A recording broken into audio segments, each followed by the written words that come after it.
कोकणातील प्रत्येक अपडेट जाणून घेण्यासाठी आजच माझे कोकणच्या सोशल मीडिया प्लॅटफॉर्मला लाईक, फॉलो आणि सबस्क्राइब करा।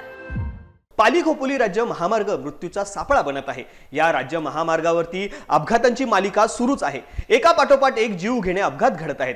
आज दुपारी देखील पाली खोपोली राज्य महामार्गावरती कांसळ गावाजवळील नेव्ही कॉलेज समोर बाईक स्वार स्कूल बसला धडकून अपघात झालाय। या अपघातात बाईकवरील तिघे जण जागीच ठार झाले आहेत। या अपघाताचा धक्कादायक व्हिडिओ देखील समोर आला आहे। श्रीराज एज्युकेशन सेंटरची स्कूल बस धोटावडे येथून शाळकरी मुलांना पालीकडे घेऊन जात होती। यावेळी पाली बाजूकडून खोपोलीच्या दिशेने वेगाने आलेला बाईक स्वार स्कूल बसला येऊन धडकलाय।